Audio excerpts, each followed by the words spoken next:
Okay, so Dr. Lee's going to study both pesticides and stinkweed, right? That is correct. Okay, go ahead. We did have when I originally talked to Councilman Raposo, we had authorization to spend up to $50,000 with just the chairperson's approval, which I had at that time. Since that time, there have been all these budget cuts. Now, anything over $10,000 has to go to the governor for approval. So we submitted a request to the governor to spend $100,000 for this because we didn't want to lowball it. So that request has been pending at the governor's office since September the 11th. Okay, so, but this is a coordinated effort. We're Yes. just funding a portion of it that you couldn't fund.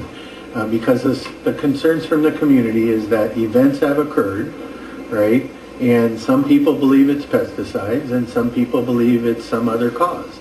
So whatever kind of monitoring we do, we're going to do concurrently. Is that correct? Yes. Okay. Now, what I heard, and I want to make sure I'm correct, is that you can measure pesticides or stinkweed or whatever in the air over a long period of time, but it won't capture an acute risk, right? That's correct. Okay, so, and you needed to do a study design to figure out how to test for an acute risk. Now, to me, I'm assuming, I don't like to assume without clarifying it, that an acute risk would occur when the field was pesticides were being sprayed, or the field was being cultivated, or something was occurring, physically was occurring. Is that correct? Yes, that generally, yes, that would be the case where you would have an immediate exposure. Yes. Okay, so do we know if the seed companies intend to be cultivating this field and doing their normal operations during the time that we would study it? When we were out there today, they had about 5 rows of some kind of palm that occupied about 100 feet or so into their current field.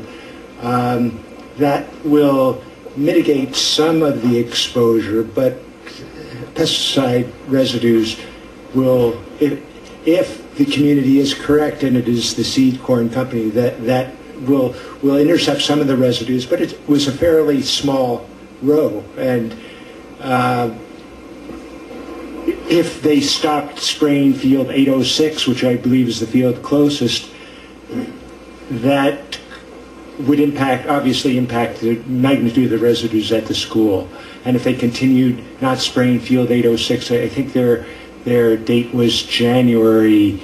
They agreed not to spray for a full year in that field. It looked kind of like they were getting ready to plant that, but I can't speak for Syngenta.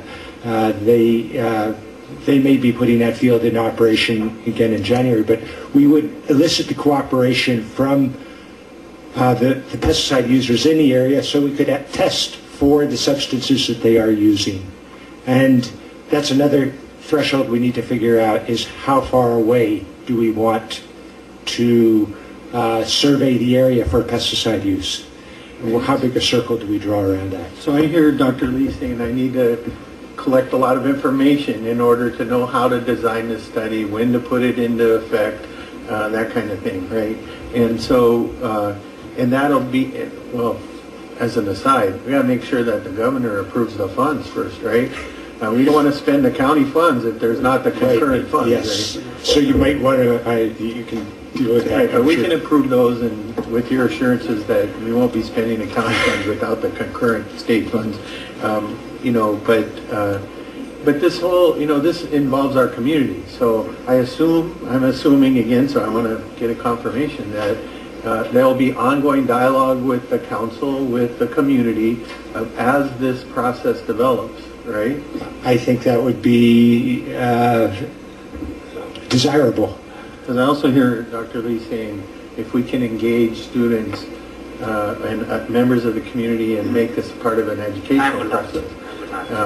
And, you know, I heard some concern from people like, well, we don't want students doing testing, maybe they'll be exposed. I don't think that's what you were saying, right? So I just, you know, I want to make sure that we have an opportunity to continue the dialogue, that we include community members in that dialogue, because there is these concerns or suspicions, right? And good communication can alleviate those kind of suspicions, right? And so I'm very supportive of the concept that we try to get to the bottom of the community's concerns. But it's important that we do that in a way that everybody is understanding. And so, because I've seen this discussion so far get very confused by community members. And some of that's colored by their own belief about what happened. We had testimony that said, well, oh, this studying the stinkweed is just a foil. Well, you know, that's some people's opinion. You know, I trust that science's job is to get to the truth, right, regardless. And so